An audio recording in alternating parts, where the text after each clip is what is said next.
हजूर सल्लल्लाहु अलैहि वसल्लम ने सारी ज़िंदगी अजान क्यों नहीं दी? आपने ये वाक़या नहीं सुना तो ज़िंदगी फ़िज़ूल है। औज़ुबिल्लाहि मिनश्शैतानिर्रजीम, बिस्मिल्लाहिर्रहमानिर्रहीम। आपने अक्सर लोगों से सुना होगा कि नबी करीम सल्लल्लाहु अलैहि वसल्लम ने सारी ज़िंदगी नमाज के लिए अजान नहीं दी। वो कौन सी वजह थी कि जिसकी वजह से नबी करीम सल्लल्लाहु अलैहि वसल्लम ने अजान नहीं दी? क्या यह हकीकत है कि वाकई नबी करीम सल्लल्लाहु अलैहि वसल्लम ने अजान नहीं दी? इस बात में कितनी सदाकत है, आज की इस वीडियो में हम आपको तफसील से सारी बात बताएंगे। लेकिन इससे पहले कुछ अहादीस अजान की फजीलत के बारे में समाअत फरमाइए। हज़रत अबू हुरैरा रज़ी अल्लाह तआला अन्हु से रवायत है कि रसूलुल्लाह सल्लल्लाहु अलैहि वसल्लम ने इरशाद फरमाया, मौज़न के गुनाह वहाँ तक माफ़ कर दिए जाते हैं जहाँ तक उसकी आवाज़ पहुँचती है। यानी अगर उतनी मसाफत तक की जगह उसके गुनाहों से भर जाए तो भी वो सब गुनाह माफ़ कर दिए जाते हैं। जानदारों बेजान जो मौज़न की आवाज़ सुनते हैं वह सब क़यामत के दिन उसके लिए गवाही देंगे। मौज़न की आवाज़ पर नमाज में आने वाले के लिए 25 नमाजों का सवाब लिख दिया जाता है और एक नमाज से पिछली नमाज तक के दरमियानी औकात के गुनाह माफ़ कर दिए जाते हैं। हज़रत अब्दुल्ला बिन उमर रज़ी अल्लाह तआला अन्हु से रवायत है कि रसूलुल्लाह सल्लल्लाहु अलैहि वसल्लम ने इरशाद फरमाया, मौज़न की आवाज़ यहाँ यहाँ तक पहुँचती है वहाँ तक उसकी मग़फ़िरत कर दी जाती है। हर जानदार और बेजान जो उसकी अजान को सुनते हैं उसके लिए मग़फ़िरत की दुआ करते हैं। एक रवायत में है कि हर जानदार और बेजान उसकी अजान का जवाब देते हैं। हज़रत अबू सासा रज़ी अल्लाह तआला अन्हु फरमाते हैं कि हज़रत अबू सईद रज़ी अल्लाह तआला अन्हु ने मुझसे फरमाया, जब तुम जंगलात में हुआ करो तो बुलंद आवाज़ से अजान दिया करो, क्योंकि मैंने रसूलुल्लाह सल्लल्लाहु अलैहि वसल्लम को ये इरशाद फरमाते हुए सुना, मौज़न की आवाज़ को ये दरख्त, मिट्टी के डेले, पत्थर, जिन और इंसान सुनते हैं, वह सब क़यामत के दिन मौज़न के लिए गवाही देंगे। हज़रत बर्रा बिन आज़ब रज़ी अल्लाह तआला अन्हु से रवायत है कि रसूलुल्लाह सल्लल्लाहु अलैहि वसल्लम ने इरशाद फरमाया, बिलाशुबा अल्लाह ताला अगली साफ़ वालों पर रहमत भेजते हैं, फरिश्ते उनके लिए दुआए रहमत करते हैं और मौज़न के उतने ही ज़्यादा गुनाह माफ़ किए जाते हैं जितनी हद तक वो अपनी आवाज़ बुलंद करे।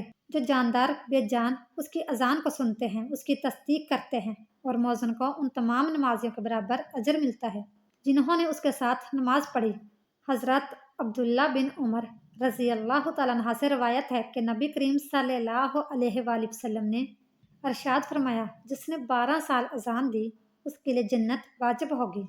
उसके लिए हर अजान के बदले में 60 नेकियां लिखी जाती हैं और हर अकामत के बदले में 30 नेकियां लिखी जाती हैं। हज़रत अब्दुल्ला इब्ने उमर रज़ी अल्लाह तआला अन्हु से रवायत करते हैं कि रसूलुल्लाह सल्लल्लाहु अलैहि वसल्लम ने इरशाद फरमाया, 3 शख्स ऐसे हैं कि जिनको क़यामत की सख्त घबराहट का खौफ नहीं होगा, ना उनको हिसाब किताब देना पड़ेगा जब तक मखलूक अपने हिसाब किताब से फारग हो। वह मुश्क के टीलों पर तफरी करेंगे। एक वो शख्स जिसने अल्लाह की रज़ा के लिए कुरान शरीफ पढ़ा और इस तरह अमामत की कि मुक्तदी उससे राज़ी रहे। दूसरा वो शख्स जो अल्लाह ताला की रज़ा के लिए लोगों को नमाज के लिए बुलाता हो। तीसरा वो शख्स जो अपने रब से भी अच्छा मामला रखे और अपने मतहतों से भी अच्छा मामला रखे। हज़रत जाबर रज़ी अल्लाह तआला अन्हु फरमाते हैं कि मैंने रसूलुल्लाह सल्लल्लाहु अलैहि वसल्लम को ये इरशाद फरमाते हुए सुना, शैतान जब नमाज के लिए अजान सुनता है तो मकाम रूहा तक दूर चला जाता है। हज़रत सलमान अलैहिस्सलाम कहते हैं, मैंने हज़रत जाबर रज़ी अल्लाह तआला अन्हु से मकाम रूहा के बारे में पूछा तो उन्होंने फरमाया कि यह मदीना मुनव्वरा से 36 मील दूर है। हज़रत अबू हुरैरा रज़ी अल्लाह तआला अन्हु से रवायत है, नबी करीम सल्लल्लाहु अलैहि वसल्लम ने इरशाद फरमाया, जब नमाज के लिए अजान दी जाती है तो शैतान बाआवाज़ हवा खारिज करता हुआ पीठ फेर कर भाग जाता है ताकि अजान ना सुने। फिर जब अजान ख़त्म हो जाती है तो वापस आ जाता है। जब अकामत कही जाती है तो फिर भाग जाता है और अकामत पूरी होने के बाद फिर वापस आ जाता है ताकि नमाजी के दिल में वसवसा डाले। चनाचा नमाजी से कहता है, ये बात याद कर और ये बात याद कर। ऐसी ऐसी बातें याद दिलाता है जो बातें नमाजी को नमाज से पहले याद ना थी, यहाँ तक कि नमाजी को ये भी ख्याल नहीं रहता कितनी रकातें हुई हैं। हज़रत अबू हुरैरा रज़ी अल्लाह तआला अन्हु रवायत करते हैं कि रसूलुल्लाह सल्लल्लाहु अलैहि वसल्लम ने इरशाद फरमाया, अगर लोगों को अजान اور پہلی صاف کا ثواب معلوم ہو جاتا اور انہیں اذان اور پہلی صاف قرآن اندازی کے بغیر حاصل نہ ہوتی تو وہ ضرور قرآن اندازی کرتے۔ حضرت ابو ہریرہ رضی اللہ تعالیٰ عنہ سے روایت ہے کہ ہم رسول اللہ صلی اللہ علیہ وآلہ وسلم کے ساتھ تھے۔ حضرت بلال رضی اللہ تعالیٰ عنہ اذان دینے کھڑے ہوئے۔ جب اذان دے چکے تو رسول اللہ صلی اللہ علیہ وآلہ وسلم نے ارشاد فرمایا، جو شخص یقین کے ساتھ ان جیسے کلمات کہتا ہے جو مؤذن نے اذان میں کہے، وہ جنت میں داخل ہوگا۔ حضرت عبداللہ بن عمر رضی اللہ تعالیٰ عنہ فرماتے ہیں کہ ایک شخص نے عرض کیا، یا رسول اللہ صلی اللہ علیہ وآلہ وسلم، اذان کہنے والے ہم سے اجر و ثواب میں بڑے ہوئے ہیں، کیا کوئی ایسا عمل ہے کہ ہمیں بھی اذان دینے والی فضیلت مل جائے؟ رسول اللہ صلی اللہ علیہ وآلہ وسلم نے ارشاد فرمایا، وہی کلمات کہا کرو جو مؤذن کہتے ہیں، پھر جب تم اذان کا جواب دے چکو تو دعا مانگو، جو مانگو گے وہ دیا جائے گا۔ ناظرین، آخر میں ہم آپ کو بتاتے چلیں کہ آیا واقعی نبی کریم صلی اللہ علیہ وآلہ وسلم نے ساری زندگی اذان نہیں دی؟ اس کی کیا وجہ ہے؟ آئیے سماعت فرمائیں۔ واضح رہے کہ آپ صلی اللہ علیہ وآلہ وسلم سے نفس اذان تو قطعی طور پر ثابت ہے، اس میں کسی کا کوئی اختلاف نہیں، اس لیے کہ سنن ابی داؤد اور جامعہ ترمذی میں روایت ہے کہ حضرت حسن رضی اللہ تعالیٰ عنہ کی ولادت کے وقت نبی کریم صلی اللہ علیہ وآلہ وسلم نے ان کے کان میں اذان دی تھی۔ باقی آپ صلی اللہ علیہ وآلہ وسلم سے نماز کے لیے اذان دینا ثابت ہے یا نہیں، اس بارے میں شروع ہی سے ائمہ محدثین میں اختلاف چلا آ رہا ہے۔ ائمہ محدثین کی اس بارے میں دو رائے ہیں۔ امام محی الدین النووی اور علامہ جلال الدین السویتی وغیرہ کا موقوف ہے کہ نبی کریم صلی اللہ علیہ وآلہ وسلم سے اپنی حیات طیبہ میں دوران سفر نماز کے لیے ایک مرتبہ اذان دینا ثابت ہے۔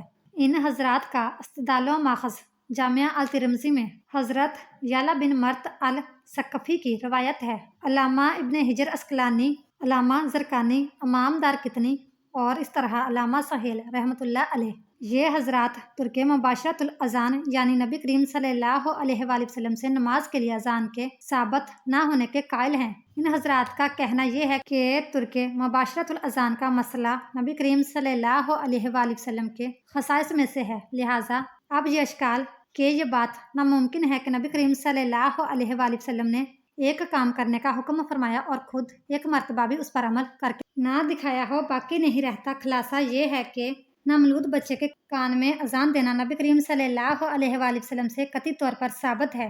باقی نبی کریم صلی اللہ علیہ وآلہ وسلم سے نماز کے لیے اذان دینے کے بارے میں محدثین کے مابین اختلاف ہے۔ نیز امام المحدثین الفقہ مولانا محمد عبد الحی لکھنوی علیہ الرحمہ نے اپنے ایک رسالہ بنام خیر الخبر فی اذان خیر البشر میں ائمہ محدثین کے درمیان اختلاف ذکر کرنے کے بعد تحریر کیا کہ ابھی تک اس بارے میں کسی نے کوئی حتمی رائے قائم نہیں کی، لہٰذا ہمیں بھی اس بارے میں توقف ہی اختیار کرنا چاہیے۔ نیز مولانا عبد الحی لکھنوی رحمۃ اللہ علیہ نے اپنے اسی رسالہ میں ترک مباشرت الاذان بنفس نفیس اذان نہ دینے کی چند وجوہات ذکر کی ہیں، جن میں زیادہ صحیح اور قوی وجہ یہ لکھی ہے کہ نبی کریم صلی اللہ علیہ وآلہ وسلم کے اذان نہ دینے میں در حقیقت خلافۂ راشدین کے مشقت میں پڑنے اور احکام شرعیہ میں خلل واقع ہونے کے اندیشے سے بچنا تھا۔ وہ اسی طرح کے نبی کریم صلی اللہ علیہ وآلہ وسلم جب بھی کوئی کام شروع فرماتے تو پھر اس پر مواظبت اور مداومت اختیار فرماتے، جبکہ منصب رسالت اور احکام شرعیہ مثلاً کفار سے قتال، لوگوں کے درمیان فیصلے وغیرہ جیسی بڑی ذمہ داریاں انجام دینی تھی جو اذان سے زیادہ اہم اور ضروری تھی۔ اگر نبی کریم صلی اللہ علیہ وآلہ وسلم اذان دیتے اور اس پر مواظبت فرماتے تو اس طرح نبی کریم صلی اللہ علیہ وآلہ وسلم کی اتباع میں خلافۂ راشدین کو بھی مواظبت کرنی پڑتی، جس کی بنا پر دوسرے اہم امور میں خلل واقع ہونے کا اندیشہ تھا۔ اس لیے آپ صلی اللہ علیہ وآلہ وسلم نے اذان نہیں دی۔ دعا ہے کہ اللہ تعالیٰ ہم سب کو 5 وقت کی نماز پڑھنے کی توفیق عطا فرمائے اور ہمارا خاتمہ ایمان پر فرمائے، آمین یا رب العالمین۔ اس طرح کی مزید اسلامک ویڈیو دیکھنے کے لیے ہماری ویڈیو کو لائک، شیئر اور چینل کو سبسکرائب ضرور کیجیے گا۔ Thanks for watching.